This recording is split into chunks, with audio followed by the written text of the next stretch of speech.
الله الرحمن الرحيم إن الله وملائكته يصلون على النبي يا أيها الذين آمنوا صلوا عليه وسلموا تسليما اللهم صل على محمد وآل محمد. بسم الله الرحمن الرحيم عن جابر بن عبد الله الأنصاري عن فاطمة الزهراء عليه السلام بنت رسول الله قال سمعت فاطمة أنها قال علي أبي رسول الله في بعض الأيام فقال السلام عليك يا فاطمة فقلت عليك السلام قال إني أدعو سوما فقلت له أجيبك بالله يا فتاه من الزور فقال يا فاطمة اهديني باتصال جمالي فغزيت بإفادة باتصال جمالي فغزيت به بسر وأنزل إليه فإذا وجهه يتلو كأنه بدر في ليلة تمامه وكماله.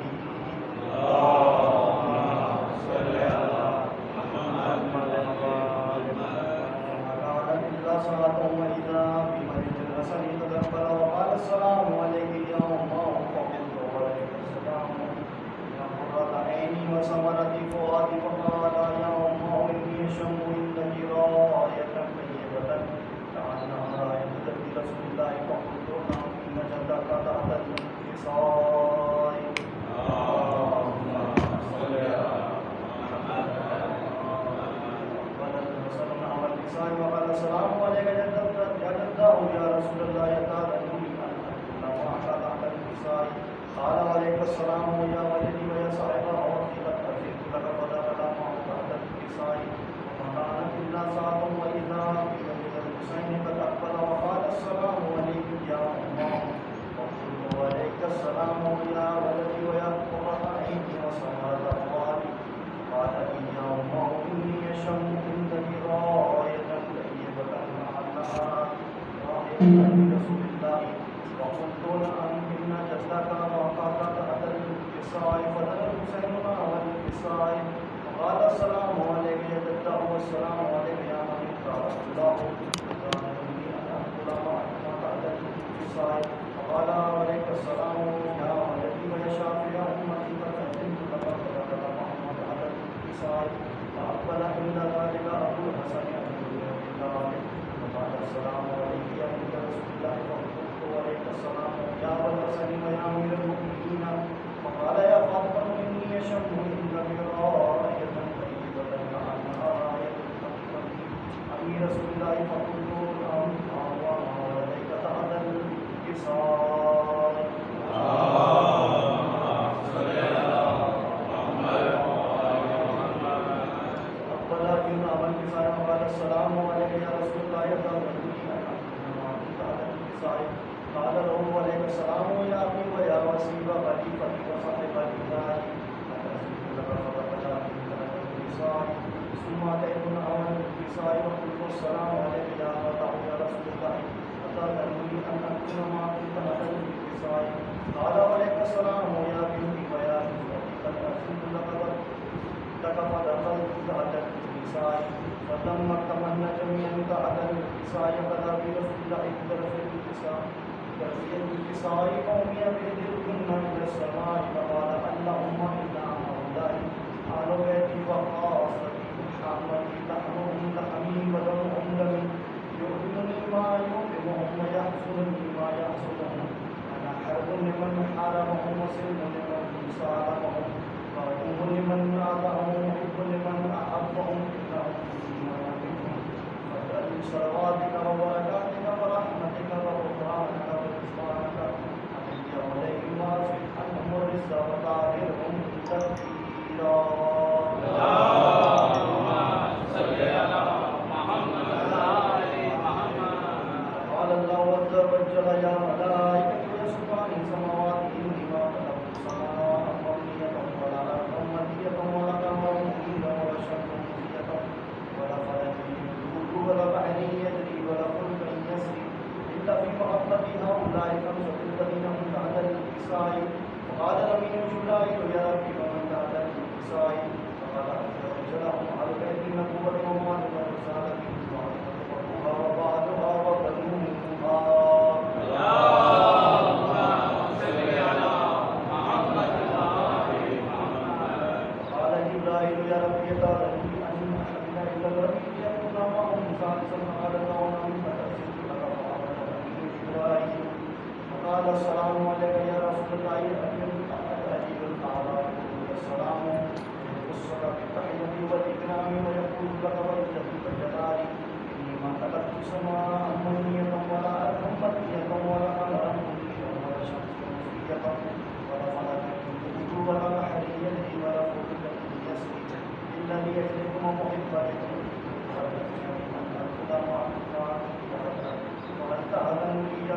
الله فقال رسول الله وعليك السلام يا من نواب الله إنه لم تكن مثل فلقد الله محمد على الانتصار اللهم صل على محمد وعلى محمد. قال لي إن الله قد كنت عليكم يقول إنما يريد الله ليذهب عنكم الرزق أهل البيت ويطهركم تطهيرا.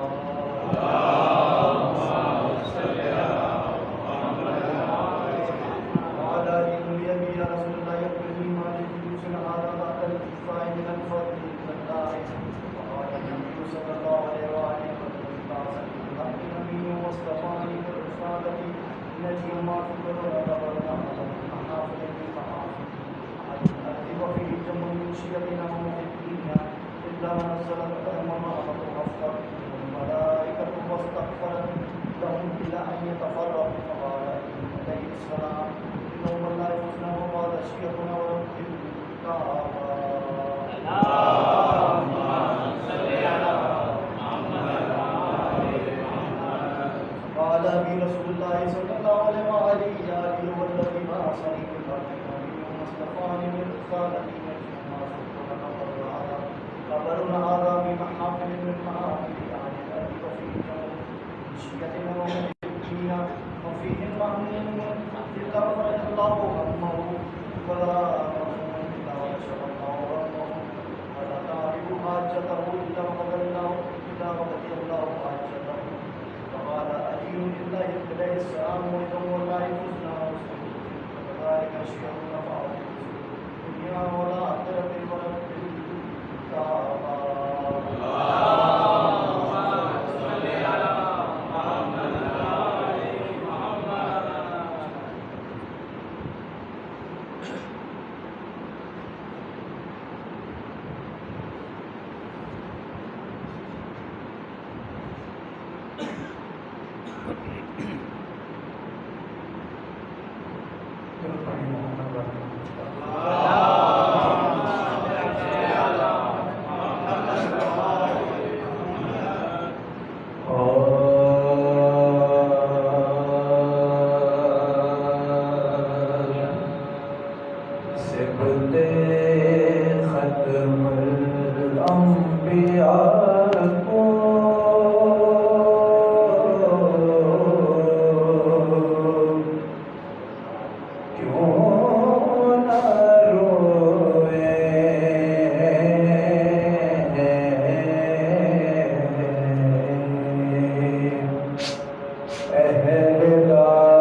ایسا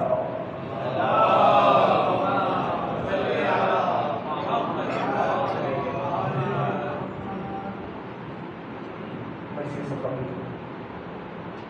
لائنیں اچھی میں سے آپ اسلام کی نظر کروں گا محمد والے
شبیر کو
حضرات ایک سورہ فاتحہ کی اور ناصر پاکان مجلسی تمام انشاءاللہ بالخصوص سید مجاہد علی زیدی سید محمد علی زیدی اور اسی سورہ فاتحہ میں معلوم استاد شریف پروفیسر سید جعفر علی اور استاد رضوان معصومی شامل ہیں. سوا شامل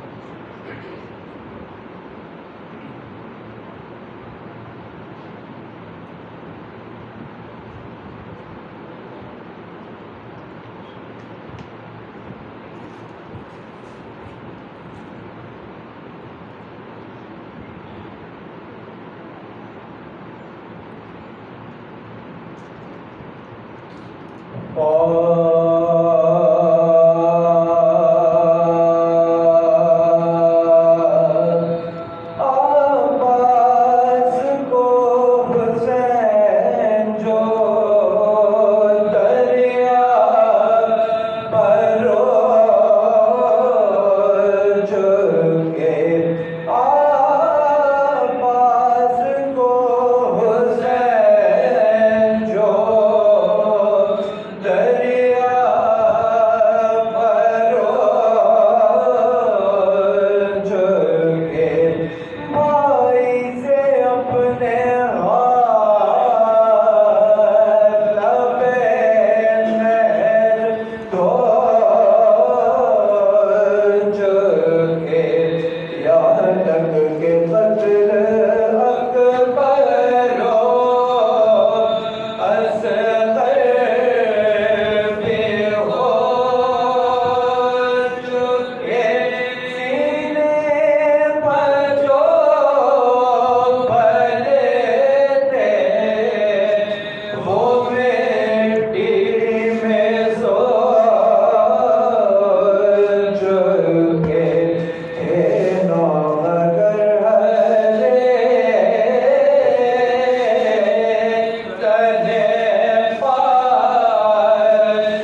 سکینہ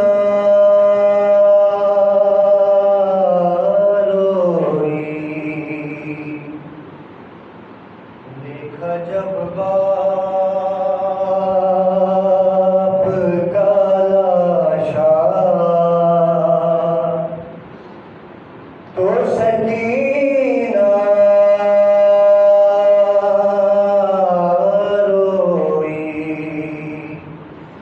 اور شمر نے مارا جدلا، شمر نے مارا جدلا تو سکینہ روئی،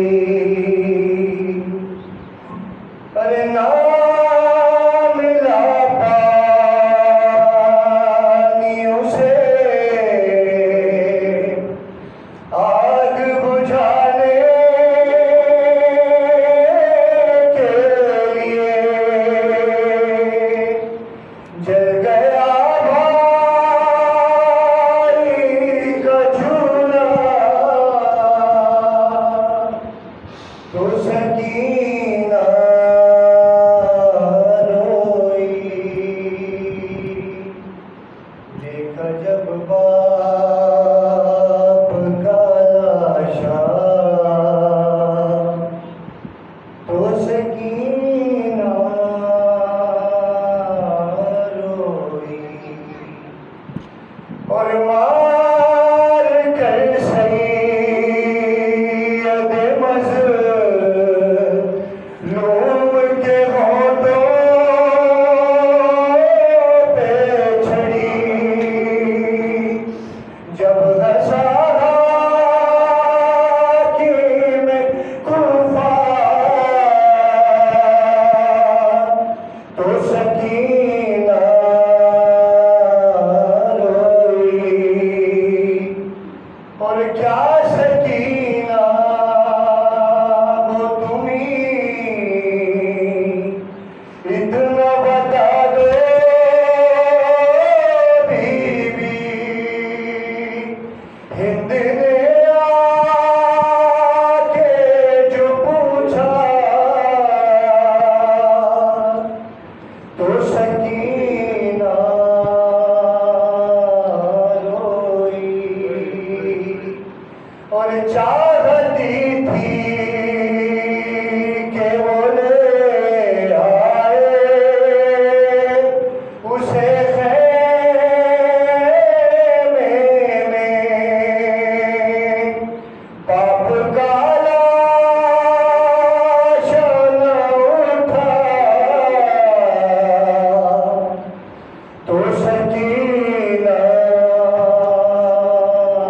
روئی، اور میر سجاد بولا کیسے گری روئی نہیں، آ کے دادی نے اٹھایا، آ کے دادی نے اٹھایا تو سکینہ روئی، دیکھا جب باپ کا لاشا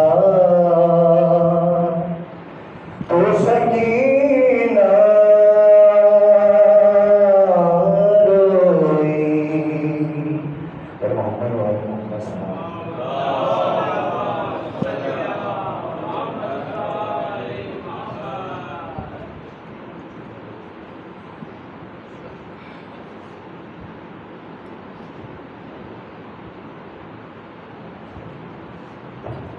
اور محمد و آل محمد صلی اللہ علیہ اور محمد و آل محمد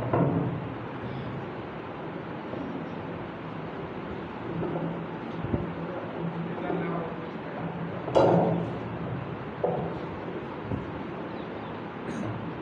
پر محمد و آل محمد صلوات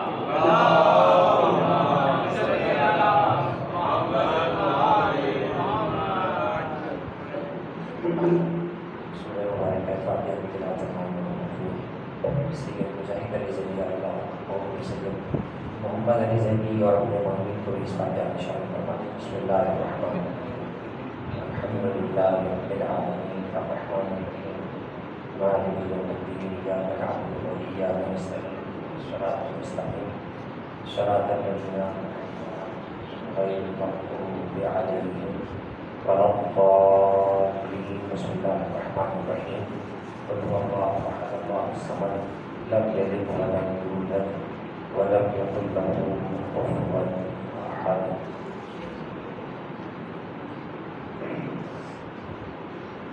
اعوذ باللہ السمیع العلیم من الشیطان اللعین الرجیم۔ بسم اللہ الرحمن الرحیم الحمد للہ رب العالمین بارئ الخلائق اجمعین باعث الانبیاء والمرسلین والصلاة والسلام والتحیۃ والاکرام علی الرسول الثقلین محبوب رب المشرقین والمغربین ووسیلتنا فی الدارین وامامنا وامام القبلتین جد الحسن والحسین ابی القاسم محمد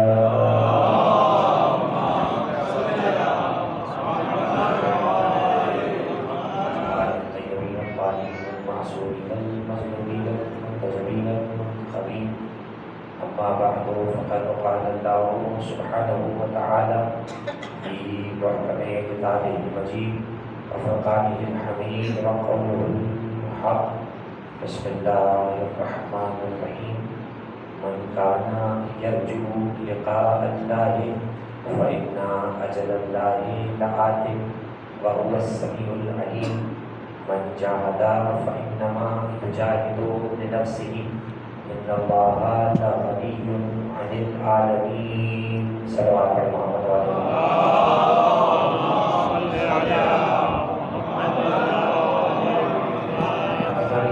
ایک مرحوم کے بلند درجات کے سلسلے میں اس مجلس کا انعقاد ہوا۔ ایک باپ کی مجلس سے سارے سوال ہیں اور ساتھ ہیں وہ ساتھ ہیں کہ ساتھ میں حراموں کا ثواب بھی ڈھونڈنا ہے اور برے عمل کا عذاب بھی ڈھونڈنا ہے۔ وہ ساتھ ہیں کہ جن میں پروردگار عالم ایسے لاکھوں بندوں کو جہنم سے آزاد کرتا ہے کہ جن پر وہ جہنم کو واجب کر چکا ہے۔ اسی لیے ماہ رمضان میں روزے سے ہٹ کر بھی ہمیں بہت ساری چیزوں کی طرف جو ہے وہ روایات میں متوجہ کیا گیا ہے۔ روزہ تو ایک واجب عمل ہے، فرض عمل تو رکھنا ہی رکھنا ہے۔ اس کے علاوہ بہت ساری کچھ دعائیں، کچھ اوراد، کچھ وظائف، کچھ اعمال، کچھ مخصوص کام ایسے ہیں جو ماہ مبارک کے رمضان میں کرنے کا حکم معصومین نے دیا ہے، جن میں سے ایک اہم ترین مناسبت کا آج آخری دن یہ ہوگا کہ ایام محض جنہیں ہم کہتے ہیں، یعنی مہینے کے درمیانی ایام جنہیں کہا جاتا ہے 13، 14، 15، تو ہم 15ویں رمضان کی شب میں داخل ہو جائیں اور اس کی برکت اس لحاظ سے یوں بھی بڑھ جائے گی کہ یہ سبت اکبر حضرت امام حسن مجتبیٰ علیہ السلام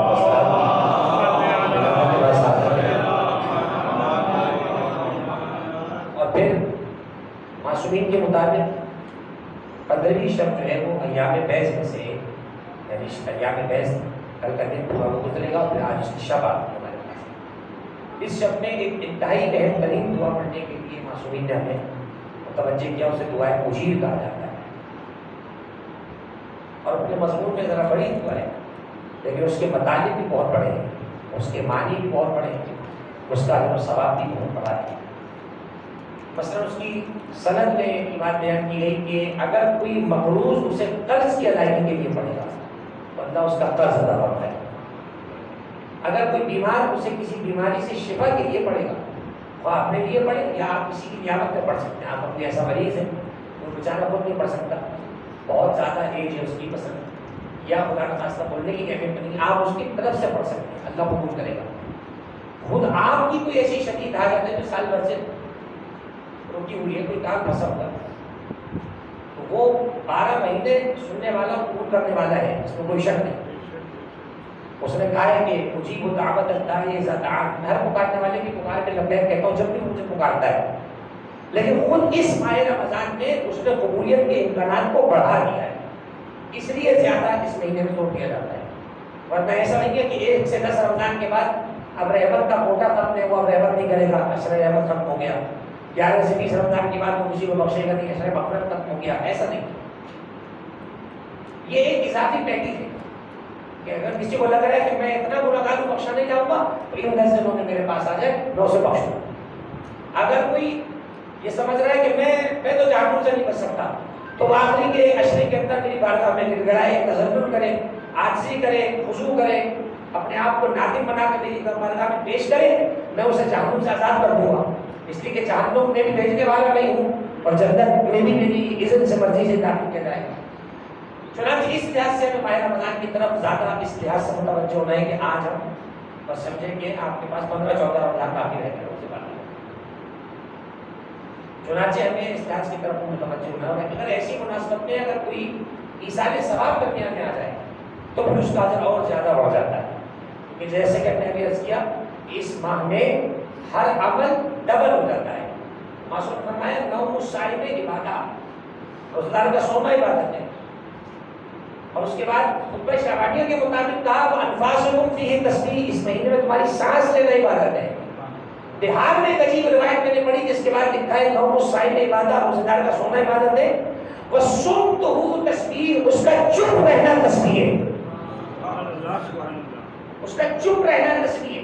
سم خاموش، یعنی 11 مہینے آپ بولے تو تسبیح ہو، رمضان میں روزے دار چپ بھی رہے تو تسبیح کرنے والا لکھا جاتا ہے. اس سے بڑی فضیلت کیا ہے؟ اب مجھے بتائیے جو اللہ ماہ رمضان میں چپ رہنے پر تسبیح لکھ رہا ہے، تو اگر کوئی روزے دار واقعی تسبیح کرنے لگے تو اس کا اجر کتنا ہوگا؟ اس کا فرمایا عملہ مضاعف، روزے دار کا ہر عمل ڈبل ہے. عام دنوں میں آپ کو ایک کام کرتے ہیں سنگل، رمضان میں کریں گے ڈبل. وَدُعَاؤُهُ مُسْتَجَابٌ، عام دنوں میں جو مانگیں گے ٹھیک ہے اللہ کی مشیت ہوگی دے گا، نہیں ہوگا اسے موخر کر دے گا. لیکن رمضان میں جو مانگے گا حتماً قبول ہوگا، حتماً قبول ہوگا. اسی طرح فرمایا کہ روزے دار الصائم فی عبادت اللہ، روزے دار ہر لمحے اللہ کی عبادت میں ہوتا ہے. وَإِنْ كَانَ نَائِمًا عَلَى فِرَاشِهِ، اگرچہ اپنے گدے پہ بستر پہ سوئی کیوں نہ رہا، سو رہا پڑا ہوا، اللہ اسے عبادت والا نہیں کرے. کب تک؟ مَا لَمْ يَغْتَبْ مُسْلِمًا، جب تک اپنی زبان کو کسی کی غیبت سے آلودہ نہ کرے. لیکن جیسے اس نے روزے میں کسی کی غیبت کی تو بھی عبادت نہیں کرنا ہے، تو بس پھر 100 میں سے 20-30 سال حساب ہے. جو پورا فہرست تھا اس نے ضائع کر دیا. اس لیے کہ ماہ رمضان کو اپنے آپ کو ہر چیز سے بچانے کا نام تھا. بعض لوگ سمجھتے ہیں روزہ صرف اس کا نام ہے کہ صبح بہت اچھا سا کھائیں گے تو بیٹھ کے بھوک اور پیاس کا مقابلہ کریں گے اور شام کو ٹوٹیں گے کھانے کے اوپر. یہ روزہ نہیں، یہ فٹی روزہ تو ہو سکتا ہے، تو یہ مسائل والا روزہ تو ہو سکتا ہے. 100 میں سے 33 نمبر آپ کو مل جائے کہ ٹھیک ہے آپ بھوکے پیاسے رہیں. وہ جو روزے کا کامل اجر ہے 100 میں سے 100 کو نہیں ملے گا. وہ کامل اجر کیا ہے؟ فرمایا من صام نہارہ وقام لیالہ فکف بطنہ وفرجہ ولسانہ کأنہ خرج من الذنوب کخروج ھذا الشہر.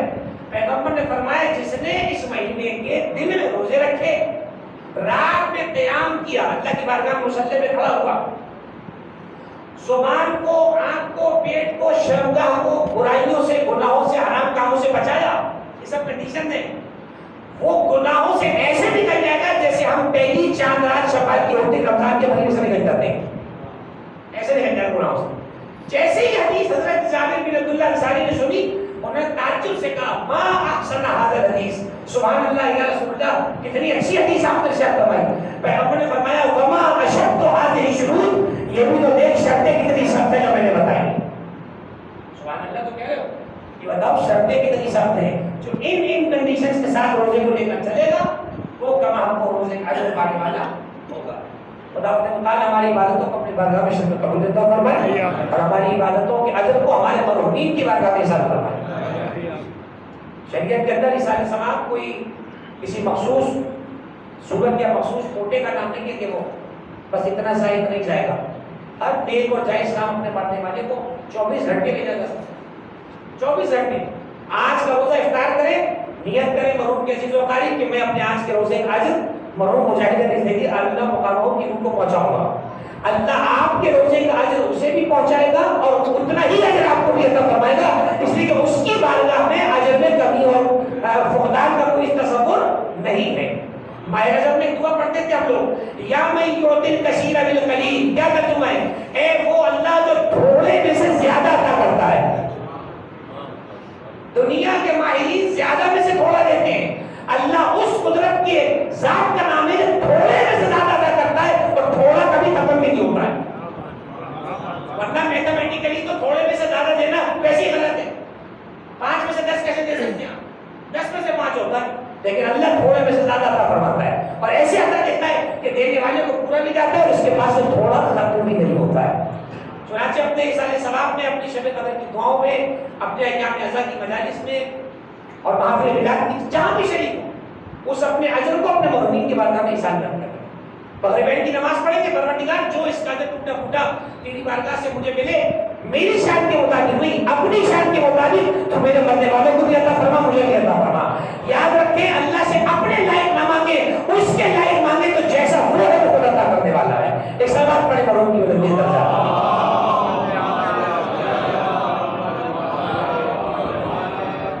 میں نے ستامہ کلام میں قرآن مجید کی سایہ مجیدہ کو تلاوت کیا، وہ سورہ عنکبوت کی 5ویں اور 6ٹھی آیت۔ سورہ عنکبوت قرآن مجید کا ایک مستقل سورہ، اور ماہ رمضان اس لحاظ سے بھی یاد رکھیے کہ من تلا فی ھذا الشہر آیۃ کأنہ ختم القرآن غیر ھذا الشہر۔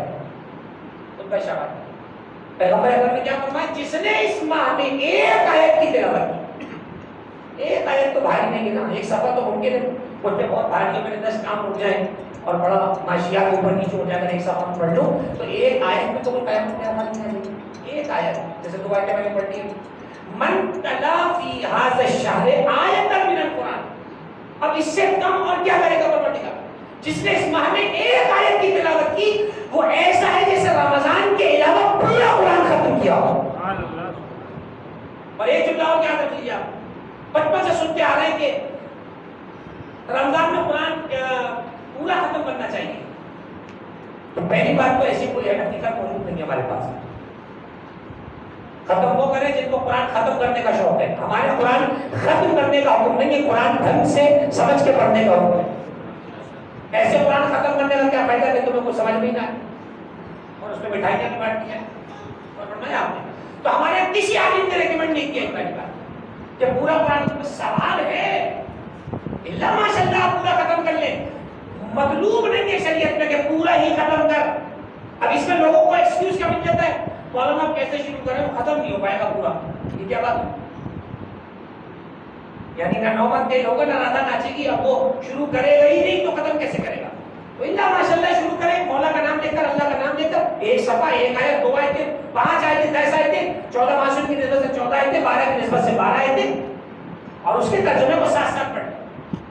لیکن ترجمہ بھی اپنا والا رکھیے گا، وہ سعودیہ والا نہ پڑھیں، پھر آپ کو اگلے دن پڑھنے سے بہت سی باتیں سمجھ میں نہیں آئیں گی۔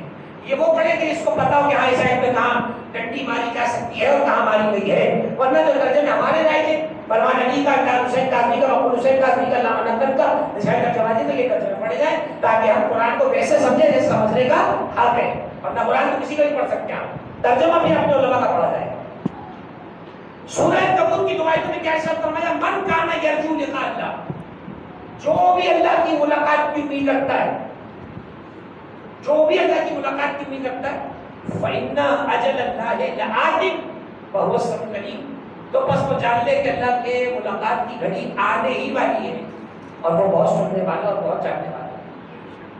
اور اس کے بعد فرمایا من جاہد فإنما يجاهد لنفسه، سنو جو بھی ہماری راہ میں کوشش کرتا ہے، دین کے کام کرتا ہے، گناہوں سے بچتا ہے، نمازیں پڑھتا ہے، روزے رکھتا ہے، چیریٹی کرتا ہے، جو بھی کوشش، یہ جوہد ہے نا، کوشش ہے، جوہد مطلب کسی بھی کام میں ایفرٹ کرنے کو جوہد کہا جاتا ہے. اسی سے جد و جہد نکلا ہے، اسی سے نکلا ہے جد و جہد، عربی کے لفظ دونوں.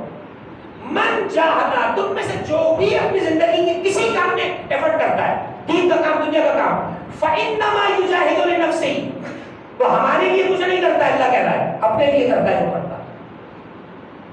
عجیب بات ہے. ابھی آپ پڑھیں گے مغرب اور کہیں گے قربت ہے اللہ، اور اللہ کہہ رہا ہے انما یجاہد لنفسہ، تو جو کرتا ہے اپنے لیے کرتا ہے، ہمارے لیے کچھ نہیں کر رہا ہے. ان اللہ لغنی عن العالمین، اللہ سارے جہانوں سے بے نیاز ہے، اسے پرواہ نہیں کسی کہ کون روزہ رکھے، کون روزہ نہ رکھے، کون نماز پڑھے، کون نہ پڑھے، کون بھوکے کو کھانا کھلائے، کون برہنہ کو لباس پہنائے، کون گناہ چھوڑے نہ چھوڑے، اسے کسی سے پرواہ نہیں. پرواہ اسے ہو جسے ہاتھ سے نکل جانے کا ڈر ہو، اسے یقین ہے کہ گناہ کر کے مجھ سے بچ کے کہا جائے گا، آنا تو اسے میری بات نہیں. فرمایا دیکھیں اس مہینے کے اندر ایک اور دعا پڑھنے کا حکم ہے، وہ ہے دعائے افتتاح. دعائے افتتاح چھوٹی سی دعا ہے. آج کل تو اتنا آسان ہو گیا ہے کہ آپ اپنے ٹیکنالوجی کو بھی پازیٹیو یوز کریں، آپ اس پہ MP3 ڈاؤن لوڈ کر لیں، اس کو سنیں، لے کر کے اس کو سن لیں، ترجمہ بھی سنیں ساتھ تاکہ پتہ چلے مولا نے کیا کیا ہے اس میں. ٹھیک ہے، دعا سننے کا اپنا ایک فضل ہے، اجر ملے گا. ترجمہ اگر پڑھیں گے تو شاید زیادہ اجر مل جائے کہ مولا اس میں کہنا کیا چاہ رہا ہے. جملہ سن کے کیا ہے مولا کائنات نے دعا افتتاح کے اندر ایک عجیب طرح فرمایا الحمدللہ الذی، ایک سلام پڑھنا ذرا محمد والے محمد کے ساتھ. الحمدللہ الذی لا یعجل النقم، ہم اس اللہ کے لیے، علی کہہ رہے ہیں دعا افتتاح میں، جو عذاب دینے میں جلدی نہیں کرتا. اتنا پیارا جملہ ہے. کبھی میں اپنی زندگی میں غور کروں نا، میں اتنے سے اتنا ہوا جب سے مجھ پر شریعت کی ذمہ داری آئی، کتنی میں نے اللہ کی نافرمانیاں کی اور کتنا میں ویسا بنا جیسا اللہ اور رسول اور معصومین چاہتے تھے. اب اس میں یہ دیکھوں کہ کتنے اللہ نے مجھ پہ عذاب اتارے، کتنا اس نے مجھے دلیل کیا لوگوں میں، یا کتنا اس نے میرا گراف لوگوں میں بلند کیا، تو جواب کیا آئے گا کہ نہیں، اس نے عذاب نہیں دیا بلکہ لوگوں میں تجھے مشہور کر کے رکھا. کیا عجیب ذات پروردگار ہے. دعائے قبائل میں کیا جملہ ہے، کم من ثناء جمیل لست اہلا لہ قد نشرتها، اے اللہ تو نے کتنی میری اچھی ایسی باتیں لوگوں میں مشہور کر رکھی ہیں جن کے میں لائق نہیں ہوں. وَقَدْ مِنْ عَيْبٍ سَتَرْتَهَا، کتنے میرے عیب اور کرتوت ہیں جن کو تو نے چھپا رکھا ہے. وَقَدْ مِنْ بَلَائٍ دَفَعْتَهَا، کتنی بلائیں جس کو تو نے مجھ سے دور کر رکھا ہے. وَقَدْ مِنْ هَمٍّ فَرَّجْتَهَا، اور کتنی مصیبتیں جن سے تو روزانہ مجھے نکالتا رہتا ہے. کیا عجیب و غریب جملے ہیں. انسان اگر کبھی زندگی میں غور کرے، ٹھیک ہے میرے پاس پیسہ زیادہ نہیں ہے، میں 1 لاکھ مہینے کا مسئلہ نہیں کما رہا، ٹھیک ہے میرا مکان کرائے کا اپنا نہیں ہے مسئلہ، ٹھیک ہے میرے پاس سواری کی بہت لگژری نہیں ہے، لیکن کبھی غور کیا کہ میری صحت تو بہت اچھی ہے، میرا دل ٹھیک چل رہا ہے، میرا دماغ ٹھیک ہے، آنکھیں میری مضبوط ہیں، ہاتھ پیر میں طاقت ہے. ایک وہ جو لاکھوں کما رہا ہے مگر بستر پر محتاج ہے کہ کوئی اسے اٹھا کے بٹھائے تو منہ میں نوالا کھلائے، وہ زیادہ بہتر ہوا یا میں زیادہ بہتر ہوا. اگر ان چیزوں پر انسان متوجہ کرے. عجیب بات یہ ہے کہ شین سے ہی شکوہ آتا ہے اور شین سے ہی شکر آتا ہے، لیکن نہ جانے انسان شین سے شکنے کے پیچھے کیوں بھاگتا ہے، شکر سے بچتا کس لیے. اگر کبھی غور کرے انسان کہ میں شین سے شکوہ کیوں کروں، میں شین سے شکر کیوں نہ کروں خدا کی بارگاہ میں کہ پروردگار تم نے مجھے جس حال میں رکھا اچھا رکھا ہے، تم نے مجھے جیسا رکھا اچھا رکھا ہے. تو اگر ایسا نہ رکھتا تو میں کیا کر سکتا تھا، کس مولوی سے تیری شکایت کرتا جاتا، کس مسجد میں تیری شکایت کر دیتا کہ اللہ نے میرے ساتھ یہ کیا ہے. تو مالک الملک ہے، تو جسے عذاب دے دے، انک فعال لما تشاء، تو جو چاہتا ہے وہ کرتا ہے. تو کسی سے مشورہ نہیں کرتا ہے کہ اس کا رزق کم کر دوں، زیادہ کر دوں، اسے بیمار کر دوں، صحت مند کر دوں، سوائے اس کے کہ ہم تجھ سے تیری رحمت کے طالب ہوں. یا سریع الرضا اغفر لمن لا یملک الا الدعاء، اے پروردگار اسے بخش دے جس کی ملکیت میں دعا کے سوا کچھ نہیں ہے. جی ہاں، وہ جو بینک بیلنس میں دولت پڑی ہے وہ میری اور آپ کی ہے ہی نہیں. ادھر آنکھ بند ہوئی بٹوارے کی باتیں شروع ہو جاتی ہیں. میری اور آپ کی ملکیت میں صرف ایک چیز ہے، اس کا نام ہے دعا، جو ہم مانگ سکتے ہیں بس. اس کے علاوہ ہمارے پاس ہمارا کچھ نہیں ہے. چنانچہ عنکبوت میں کیا فرمایا؟ جو اللہ کی ملاقات کی امید رکھتا ہے. اب دیکھیں یہاں پر ایک رعایت کری ہے قرآن مجید نے. ڈائریکٹ موت کا لفظ نہیں کہا بلکہ بات کو گھما کر کیا کہا؟ جو اللہ کی ملاقات کی امید رکھتا ہے. بعض اوقات چیز وہی ہوتی ہے لیکن الفاظ بدلنے سے ذرا حسن بڑھ جاتا ہے یا نہیں؟ اب مثلا میں قرآن کی چند آیتیں پڑھتا ہوں جن میں پروردگار نے بات موت کی ہے مگر لفظ موت نہیں رکھا ہے. مثلا یا ایتھا النفس المطمئنہ ارجعی الی ربک راضیۃ مرضیہ. تب تک سنی ہوئی آیت ہے، ہر مومن کے قلب پہ لکھی ہوئی آیت ہے. اے اطمینان والی جان، اپنے رب کی بارگاہ میں پلٹ آ اس حال میں کہ تو اپنے رب سے راضی ہے، تیرا رب تجھ سے راضی ہے. موت کو تو لفظ ہی نہیں کہا. ارجعی کا لفظ ہے، ارجعی کا مطلب پلٹا، وہ جس سے رجوع نکلا ہے. اچھا اب جب پلٹ کے جائے گا تو اللہ کی بارگاہ میں پلٹ کے کیسے جائے گا؟ یہاں کا لباس زندگی اتارے گا تبھی تو لباس آخرت پہنے گا. بات وہی تھی، انداز بدل دیا. فرمایا کہ الذین اذا اصابتهم مصیبہ قالوا انا للہ و انا الیہ راجعون. اور وہ جن پہ مصیبتیں پڑتی ہیں وہ زبان سے واویلا نہیں کرتے، وہ اللہ کے بارے میں الٹی سیدھی باتیں نہیں کرتے، بلکہ کیا کہتے ہیں زبان سے؟ ہم تو اللہ کی ملکیت تھے، ہم اسی کی بارگاہ میں لوٹ کے جا رہے ہیں. یہ پڑھنے کی بات ہے اس میں تو لفظ موت ہی نہیں ہے، صرف یہ ایک لفظ ہے ہم اللہ کی ملکیت ہیں اور ہمیں اسی کی بارگاہ میں لوٹ کے جانا ہے. ٹھیک ہے. اب بہت سے مقامات ایسے ہیں جہاں پروردگار نے بات مرنے کی ہے لیکن الفاظ بات دوسرے ہیں. اور اس میں ایک انداز بتایا پروردگار نے کہ دیکھو موت میرے چاہنے والوں کے لیے، میرے دوستوں کے لیے ملاقات ہے، دشمنوں کے لیے انتقام ہے. تو جو دوستداران الہی ہوتے ہیں، جو اولیاء الہی ہوتے ہیں، اللہ کے دوست ہوتے ہیں، اللہ کے بندے ہوتے ہیں، مومن ہوتے ہیں، محبان محمد والے محمد ہوتے ہیں، ان کے لیے موت کیا ہوتی ہے؟ ملاقات. اور یہی لفظ اللہ نے ایسے کس قرآن میں سورہ جمعہ میں رکھا ہے؟ ملاقات کا لفظ. قل ان الموت الذی تفرون منہ فإنہ ملاقیکم ثم تردون الی عالم الغیب والشہادہ. حبیب یہودیوں سے کہتے جس موت سے کہ بھاگ رہے ہیں وہ ان سے ملاقات کر کے ہی رہے گی. چونکہ یہودی اللہ کے دشمن ہے تو الفاظ صاف رکھ کے اللہ نے ان سے کہتے جس موت سے کہ بھاگ رہے ہیں یہ موت ان سے ملاقات کر کے رہے گی، پھر انہیں اس اللہ کی بارگاہ میں پلٹا دیا جائے گا جو چھپے کا بھی جاننے والا ہے، کھلے کا بھی جاننے والا ہے. فَيُنَبِّئُكُم بِمَا كُنتُمْ تَعْمَلُونَ. پھر اللہ سامنے کھڑا کر کے بتائے گا تم نے کیا کیا تھا، تم تک جان دیا. چنانچہ موت کبھی بھی اللہ کے بندوں کے لیے، اللہ کے دوستوں کے لیے انتقام نہیں ہے، بلکہ وہ ہمیشہ تعلیم رہے ہیں کہ ہمیں خدا سے بلاوا آئے اور ہم اس کی بارگاہ میں منتقل ہو جائیں. اسی لیے کیا کہا؟ من کان یرجو لقاء اللہ، جو اللہ کی ملاقات کی امید رکھتا ہے. یرجو ہوئی رجا سے نکلا. اور اس کے بعد فرمایا کہ جو بھی زندگی میں آپ عمل کریں گے، جو بھی عمل کر کے آئیں گے وہ آپ اپنے لیے کریں گے. ٹھیک ہے کہ نماز نیت یہی ہے قربتاً اللہ، روزے کی نیت یہی ہے قربتاً اللہ، مگر یہ تیری ضرورت ہے کہ تو روزہ رکھے، اللہ کی ضرورت نہیں ہے کہ تو روزہ رکھے. کیونکہ روزے کا فلسفہ تجھے حاصل ہوگا، اللہ کو نہیں. لعلکم تتقون، تاکہ تم متقی ہو جاؤ. اللہ کو کیا ضرورت ہے تقوی یا متقی ہونے کی؟ اسی طرح نماز عاجزی، خضوع، تذلل، اللہ کی بارگاہ میں جھکنے کا انداز.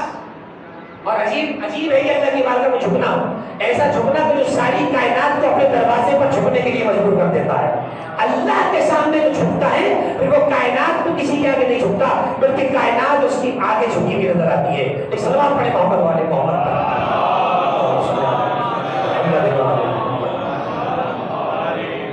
چنانچہ پروردگار نے مختلف مقامات پر موت کا تعلق بڑے اچھے انداز میں اور موت کو مختلف تعبیرات کے ذریعے مختلف، یعنی معصومین کی روایت میں بھی آپ جا کے دیکھیں گے تو موت کے اتنے خوبصورت صورتیں بیان کی مولا نے کہ ہے وہی چیز لیکن بس زاویے کا فرق ہے.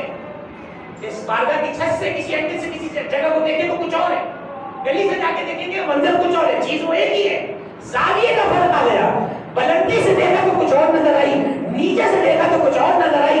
بس یہی منظر موت کا ہے. اگر آل محمد کی نگاہ سے دیکھا تو موت انعام نظر آئی اور کسی اور کی نگاہ سے دیکھا تو موت انتقام نظر آئی. اس لیے ہم نے موت کو کبھی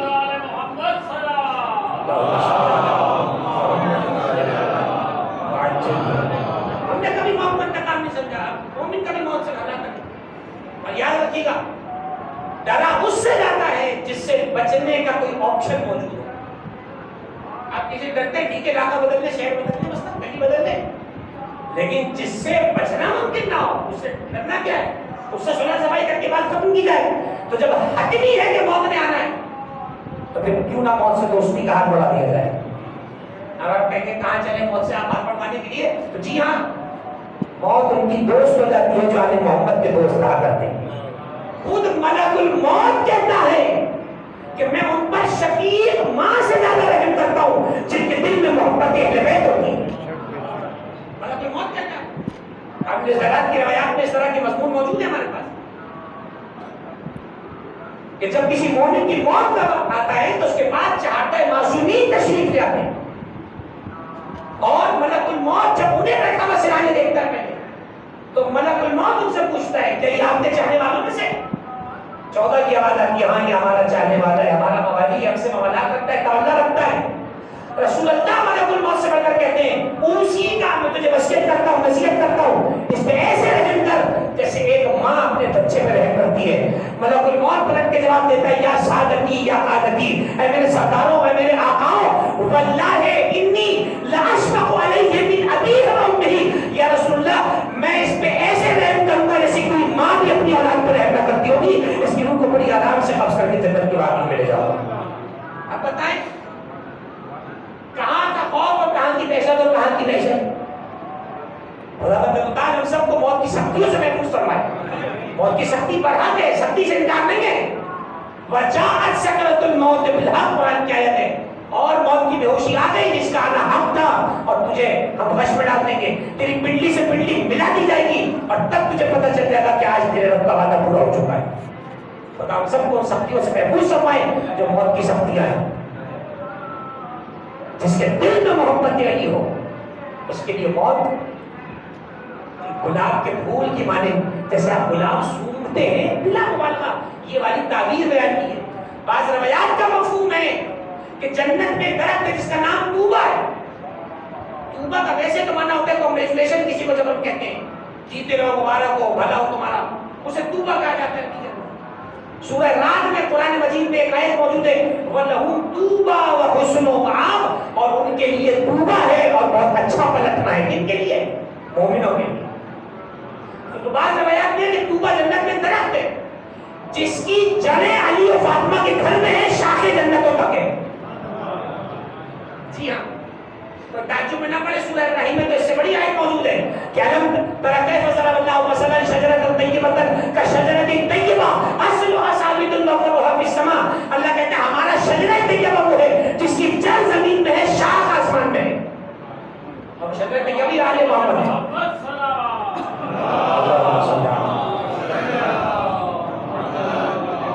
شجرہ طیبہ بھی آل محمد ہے. ہماری تفسیر میں یہ لکھا ہے شجرہ طیبہ آل محمد, اور شجرہ خبیثہ یا شجرہ ملعونہ جو کہا گیا ہے وہ محمد و آل محمد کے دشمن خاص کر بنی امیہ کے قبیلے کو شجرہ ملعونہ سے تعبیر کیا گیا ہے. تو اب طوبہ نامی جو درخت ہے, تو بعض روایات میں یہ ہے کہ جب کسی مومن کا بچہ پیدا ہوتا ہے تو اس درخت کی شاخوں میں تازہ پتا پیدا ہوتا ہے, تو معصومین دیکھ کر خوش ہو کر کہتے ہیں ہماری فلاں ذریت میں اس کا ایک بیٹا ہوا, اولاد پیدا ہوئی ہے, بیٹا بیٹی ہوئی ہے. اور جب کوئی مومن دنیا سے گزرتا ہے تو ایک زرد پتا اس سے جھڑتا ہے. معصومین گریہ کرتے ہیں اور اس مومن کے لیے استغفار کرتے ہیں. اللہ کی بات ذرا فخر کریں جن کے لیے چاہتا معصومین طلب مغفرت کریں, اس کی بخشش میں کوئی شک ہے. اور بعض روایات میں یہ کہ اس کو کوئی پھول ہے تو ملک الموت اس پھول کو لے کر آتا ہے وہاں سے اور اس چاہنے والے کو سنگھاتا ہے. وہ جتنا یعنی وہ جس کو ہم 5-10-15 منٹ کا بندہ کہتے ہیں وہ چند سیکنڈز کا معاملہ ہوتا ہے مرنے والے کی. اس کے سامنے یہاں کی دنیا بند ہو رہی ہوتی ہے, وہاں کی دنیا کھل رہی ہوتی ہے. تو دیکھ رہا ہوتا ہے کہ یہ سب رشتے میری ساتھ چھوڑ رہے ہیں, کچھ نہیں ہے. ادھر سے نظر آ رہا ہوتا ہے کہ میری وعدہ وہ تیار ہے, میرا وعدہ نے مجھ سے کیا تھا. بعض روایات میں یہاں بھی ہے کہ مرنے والے کو جنت میں اس کا مقام پہلے دکھایا جاتا ہے, اس سے کہا جاتا ہے بتا یہاں جانا پسند کرے گا یا یہاں رہنا پسند کرے گا. تو وہ مومن ہی نہیں جو 14 کو کہتے نہیں آپ جائیں میں یہی رہوں گا, وہ تو دیکھ کر کہے گا کہ کل بھی مرنا تھا آج بھی مرنا ہے, تو بہتر یہ ہے کہ اسی مقام کو چنو جہاں میرے سید و سردار میرے ساتھ رہا کریں گے. اپنے عزیزوں کو چھوڑنے پہ تیار ہو جاتا ہے. یہ سب رشتے ختم ہو جائیں گے ہمیشہ کے لیے.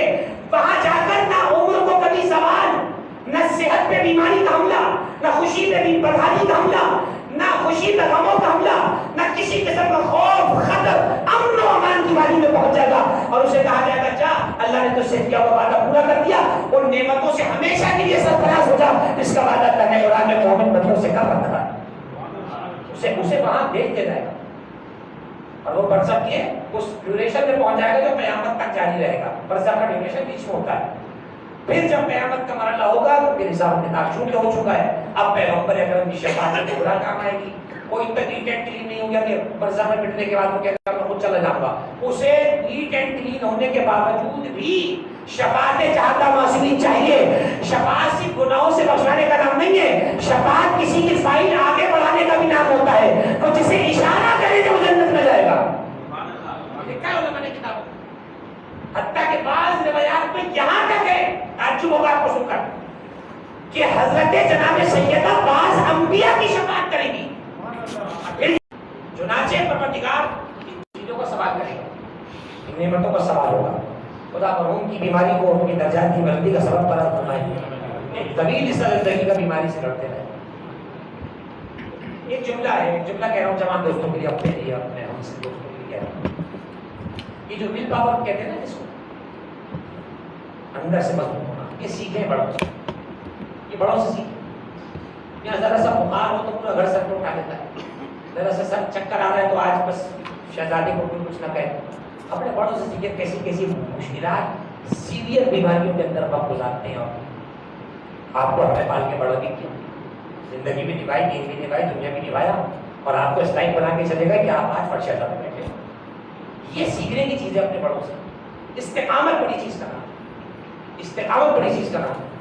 ایک دعا ہے صحیح میں سجادے میں مولا متقیان مولا سید حضرت امام جلال الدین جب کسی بیمار کو دیکھتے تھے، سلوات پڑھے امام کے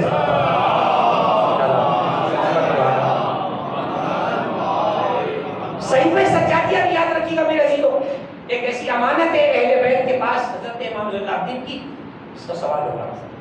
ایک عجیب دعا ہے، اس میں جب بھی کسی کو بیمار دیکھتے تو یہ دعا پڑھتے ہیں چوتھے ماہ۔ آپ نے غور کیا جب کسی کو بیمار دیکھتے تو دعا پڑھتے ہیں، یہاں خود بیمار ہو تب بھی پڑھنے کا دل نہیں چاہتا ہے، بس کہ معاوضہ ہو جائے۔ دعائیں پڑھو اللہ کی بارگاہ میں پیش تو ہو، معاوضہ بھی تو وہیں سے ہوتا ہے کہ یہاں سے تھوڑی ہوتا ہے۔ عاجزی اللہ سے مانگنا سیکھیے۔ چوتھے امام جب کسی کو بیمار دیکھتے دعا پڑھتے، اس کا ایک فقرہ شروع کا صرف سنیے، فرماتے اے پروردگار مجھے نہیں معلوم تیرا اس وقت شکر زیادہ کروں جب میں صحت میں تھا یا اس وقت شکر زیادہ کروں جب کہ میں بیماری میں ہوں۔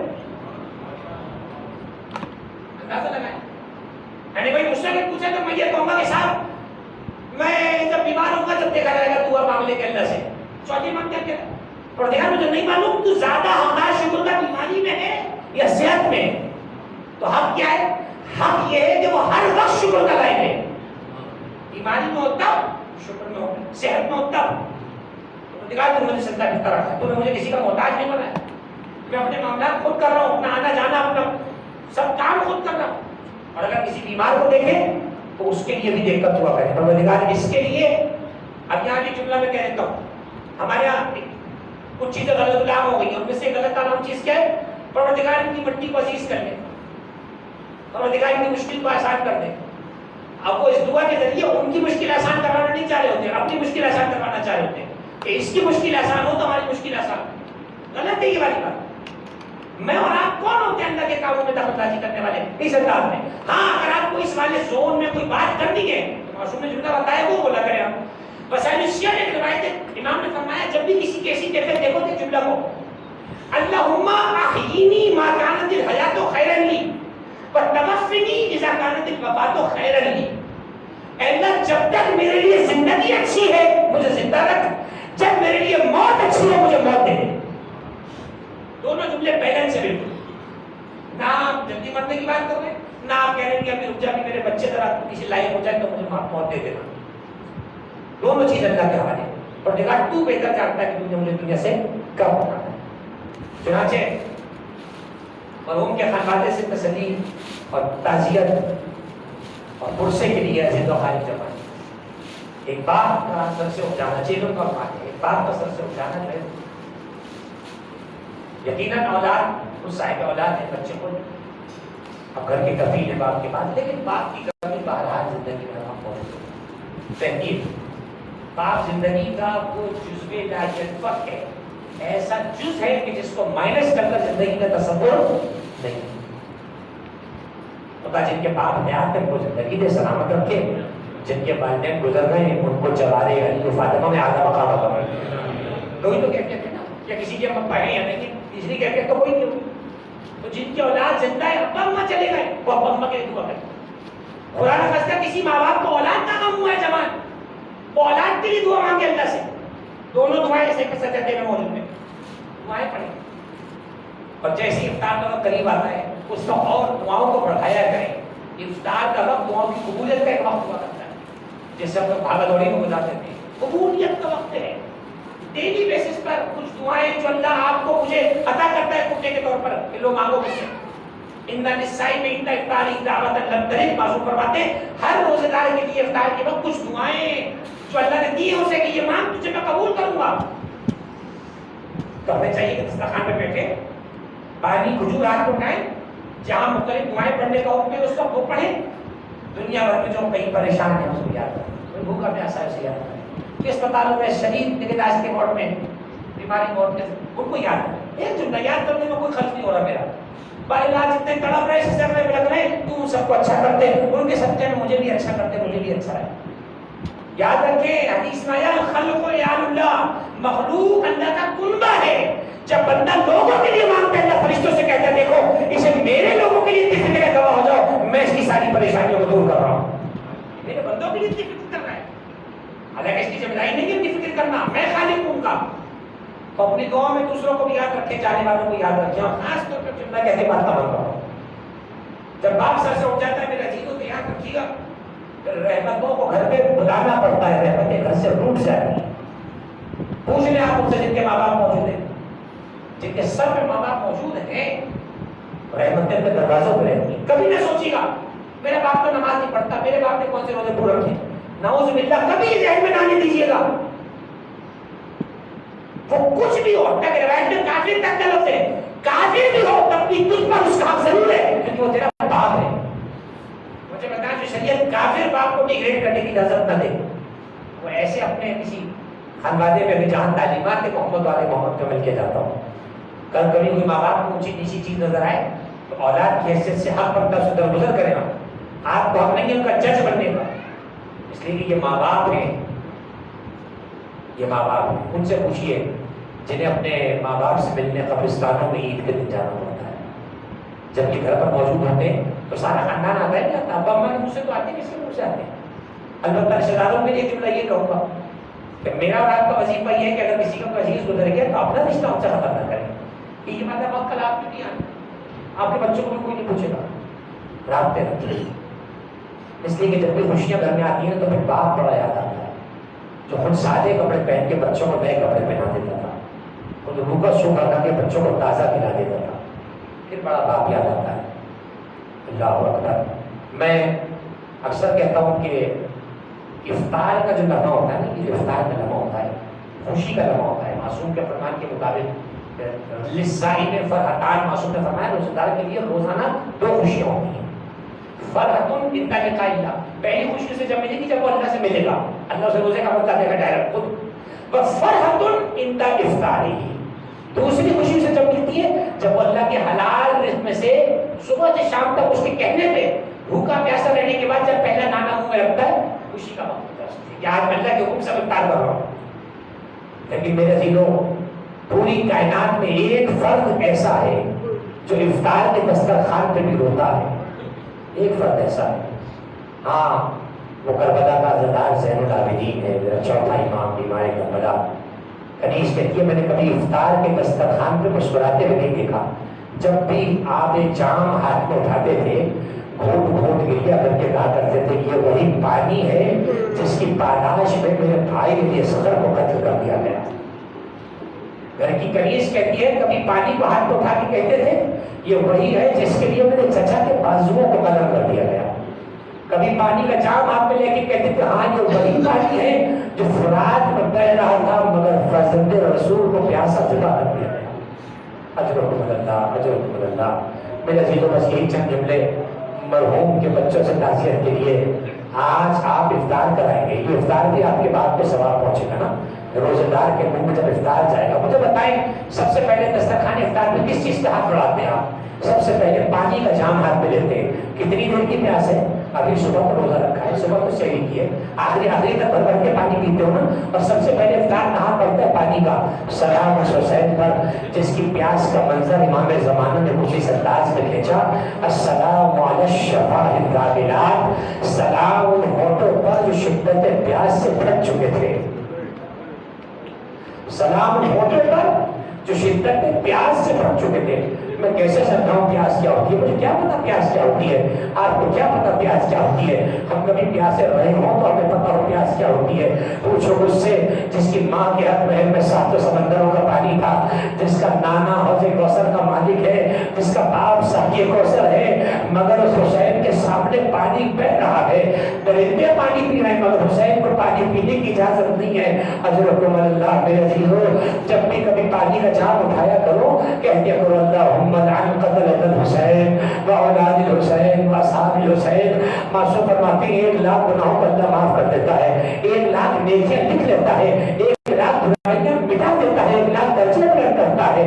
جب بھی حسین کی اللہ اکبر، کیا عجیب جملہ امام حسین نے آخری وقت کہا تھا، یا شیعتی مہما شربتم ما عزب فاسقرونی او سمعتم بغریب او شہید فانتبونی۔ اے میرے شیعوں، جب بھی کبھی ٹھنڈا پانی ہاتھ میں اٹھاؤ تو مجھ غریب کی پیاس کو ضرور یاد کر لینا، یاد کر لینا میں کیسے اصغر کے لیے پانی مانگ رہا تھا مگر لعینوں نے مجھے پانی دینے سے انکار کر دیا۔ عزیز امام حسین کی پیاس کا تصور نہیں ہو سکتا، لیکن ایک جملہ ضرور کہوں گا، علماء نے کتابوں میں لکھا ان العطش قد اثر علی الحسین 4 مواضع۔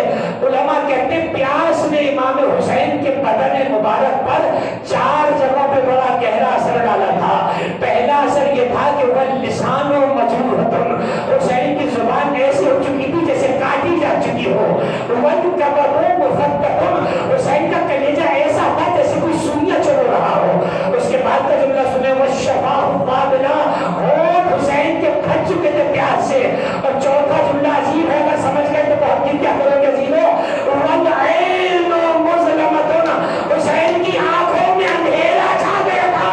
اب اللہ جانے یہ اندھیرا پیاس کے بعد آیا تھا یا اکبر کے لاشے پہ جانے کے بعد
پر روتے رہے. جب قبر پر روتے رہے ایک پتھر پہ امام نے ہاتھ سے کچھ انگلیوں سے لکھا آواز کی ہاذا قبر ابی الحسین الذی قتلوه شانا.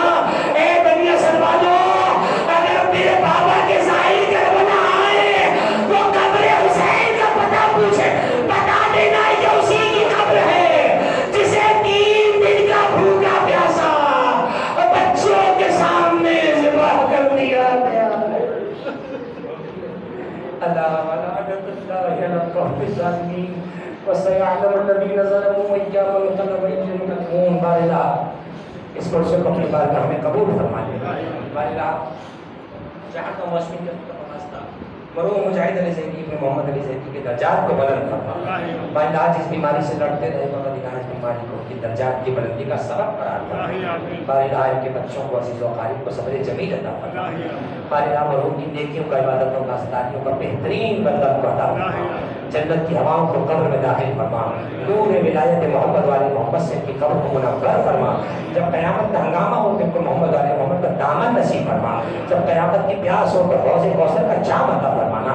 بارلا مرحوم کو شفاعت سید الشہداء نصیب فرما. بارلا مرحوم کے لیے آج تک جو کچھ پڑھا گیا لکھا گیا سنا گیا ایک ایک حرف کا بہترین بدلہ مرحوم مجاہد علی زیدی ابن محمد علی زیدی کی روح کو عنایت فرما. ربنا تقبل منا انک انت السمیع العلیم برحمتک یا ارحم الراحمین.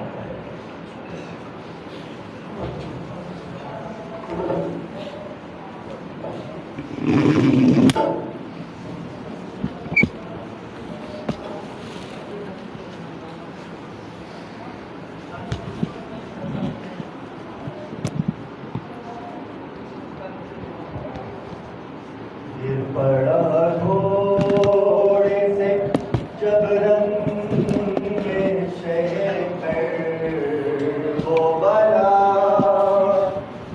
سارے عالم میں قیامت کا تھا ایک شور بپا.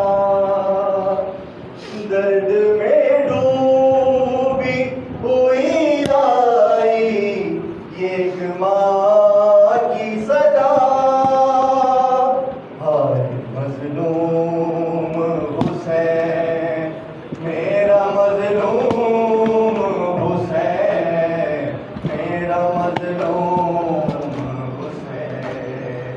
ہائے مظلوم حسین میرا مظلوم حسین. ہائے مظلوم عصر عاشور میرا لال بڑا پیاسا ہے. ہائے مظلوم حسین میرا مظلوم حسین میرا مظلوم حسین. یہ محمد کا نواسا ہے علی کا بیٹا. کیا خطا ہے میرے بیٹے کی بتاؤ تو ذرا. ظالموں کیوں اس بے جرموں خطا کھیلا ہے. ہائے مظلوم حسین میرا مظلوم حسین میرا مظلوم حسین. ہائے تنہائی کا عالم کے کوئی پاس نہیں. ہائے قاسم نہیں اکبر نہیں عباس نہیں. یا علی یا میرا لال بڑا تنہا ہے. ہائے مظلوم حسین میرا مظلوم حسین. ہائے مظلوم حسین. ایک دن میں بر لشکر کا بھی غم دیکھا ہے. جس نے عباس کا اکبر کا بھی غم دیکھا ہے. دفن کر کے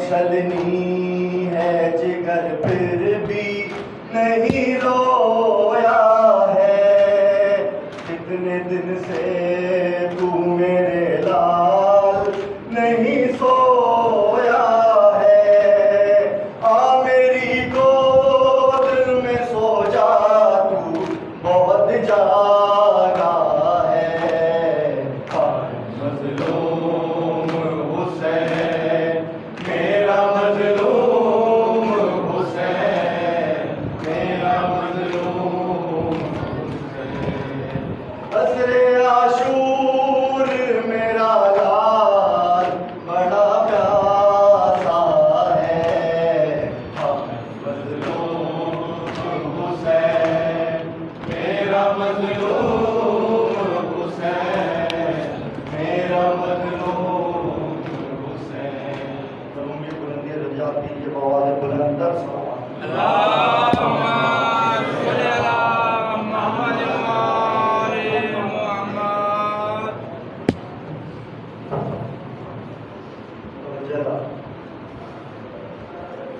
السلام علیکہ یا نبی اللہ، السلام علیکہ یا رسول اللہ، السلام علیکہ یا امیر المومنین علی ابن ابی طالب علیہ السلام، السلام علیکہ یا فاطمۃ الزہرا سیدۃ النساء العالمین، السلام علیکہ یا امام حسن المجتبی علیہ السلام، السلام علیکہ یا ابا عبداللہ، السلام علیکہ یا ابن رسول اللہ، السلام علیکہ یا ابا الفضل العباس یا ابن امیر المؤمنین، السلام علیکم جمیع شہداء کربلا، السلام علیکم ورحمۃ اللہ وبرکاتہ،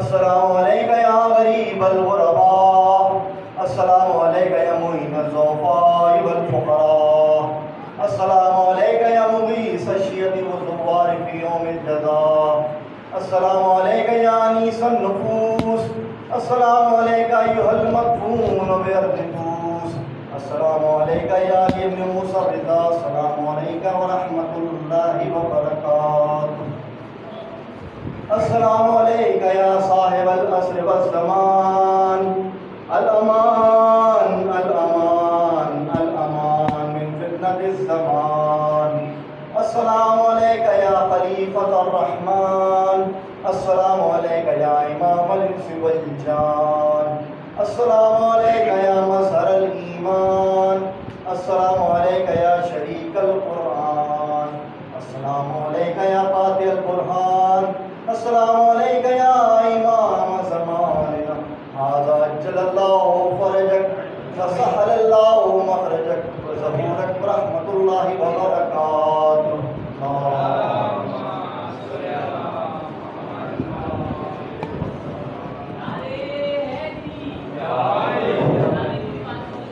فاتحہ کا اور روزہ افطار کا انتظام ہے، برائے مہربانی انتظار فرمائیے گا، نہیں تشریف رکھیے گا، افطار کا انتظام۔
پر محمد وآل محمد صلوات.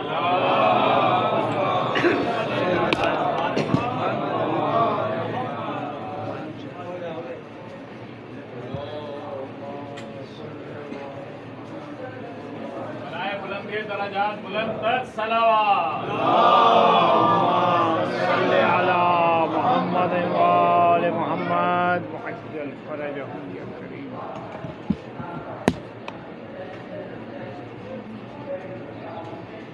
تاجین ظہور امام زمانہ بلند تر صلوات. اللهم صل علی محمد وآل محمد وعجل فرجهم یا کریم.